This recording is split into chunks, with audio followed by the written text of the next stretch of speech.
పరిశుద్ధ నామంలో మీ అందరికీ వందనాలు తెలియపరుస్తున్నానండి. ఈ దినం దేవుని మాటను మనం ధ్యానం చేసుకుందాం. పరిశుద్ధ గ్రంథంలో నుండి కీర్తనలు 97వ సంకీర్తన 10వ వచనం. యెహోవాను ప్రేమించు వారలారా చెడుతనమును అసహ్యించుకొనుడి. హల్లెలూయా. యాకోబు రాహేలుల కుమారుడు యోసేపు. రాహేలు మరణం తరువాత యాకోబు భార్యలైన బిల్హా, జిల్పా కుమారుల యొద్ద యోసేపు తండ్రిని హత్తుకొని జీవిస్తున్నాడు.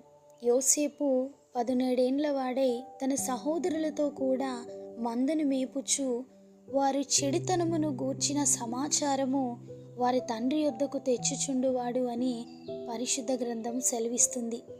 అన్నల యొక్క చెడుతనములో యోసేపు పాలు పొందుటకు ఇష్టపడనివాడు. వారంతా తండ్రికి అవమానకరముగా, దేవుని దృష్టికి చెడుగా జీవిస్తున్నా యోసేపు మాత్రం వారితో ఏకీభవించలేదు.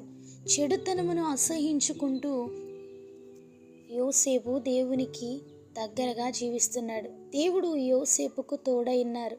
దేవుడు యోసేపుతో కలల ద్వారా మాట్లాడుతున్నారు. జరగబోయే భవిష్యత్ జ్ఞానాన్ని యోసేపుకు దర్శనం ద్వారా దేవుడు తెలియజేస్తున్నారు. అందరూ అన్నలు ఒక్కచోటే పండుకున్న యోసేపు దేవుని ప్రణాళికను చూస్తున్నాడు. అతని కలలను బట్టి, అతని మాటలను బట్టి యోసేపు మీద అన్నలు పగపట్టి యోసేపు పైన ద్వేషాన్ని కలిగి ఉన్నారు. యోసేపు చెడుతనమును అసహ్యించుకున్నవాడు మాత్రమే కాదండి, తన దేవునిని, ఆయన ఉద్దేశాలను గౌరవించినవాడు. తన యజమానుని భార్య యోసేపును బలవంతం చేసినప్పుడు ఆమె యొద్ద నుండి యోసేపు పారిపోయాడు. దినదినము ఆమె యోసేపును శోధిస్తుంది. ఆమె మాట యోసేపు వినలేదు అని ఆదికాండము 29వ అధ్యాయము 11వ వచనం సెలవిస్తుంది. యోసేపు పాపము నుండి తప్పించుకొని పారిపోయాడు. నేటి దినాలలో దేవునిని మేము ప్రేమిస్తున్నామని చెప్పేవారు ఎందరో ఉన్నారు. వారందరిలో చెడుతనమును అసహ్యించుకునే గుణం ఉందా? దేవునిని వెంబడిస్తున్నారు. అలాంటి వారిలో పాపము ప్రేరేపిస్తున్నప్పుడు తప్పించుకొని పారిపోయేటువంటి యథార్థత ఉందా? మనల్ని మనం పరీక్షించుకోవాలి. నిజంగా మనం దేవునిని ప్రేమిస్తే చెడు మన గృహంలో ఉండడానికి ఇష్టపడమండి. అసహ్యమైన కార్యాలు జరిగించుటకు ప్రోత్సహింపబడం. వాటన్నిటినీ జరిగిస్తూ దేవునిని ప్రేమిస్తున్నాము అని అనుకుంటే అది సరి అయిన ఆత్మీయ జీవితం కాదు.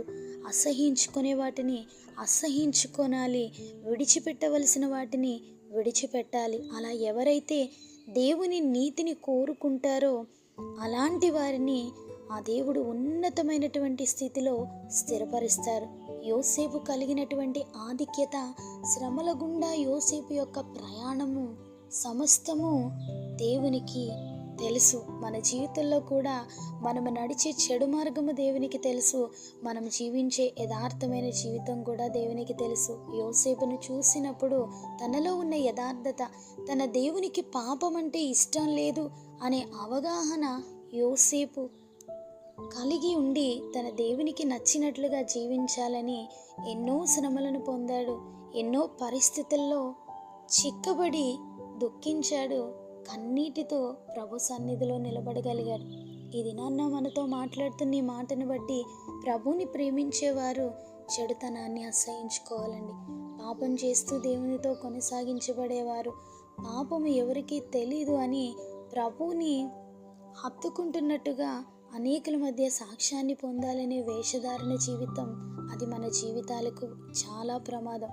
కనుక యోసేపు వలె దేవుని యందు నిర్దోషంగా, నిష్కలంకంగా ఉండగలిగితే ప్రధాని స్థాయికి తీసుకువెళ్ళి యోసేపును గణపరిచినట్లుగా మన జీవితాల్లో కూడా రానయ్యున్నటువంటి ఆ రాజ్యములో ఉన్నతమైన స్థితిలో మనల్ నుంచి దేవుడు మనల్ని గణపరుస్తారు.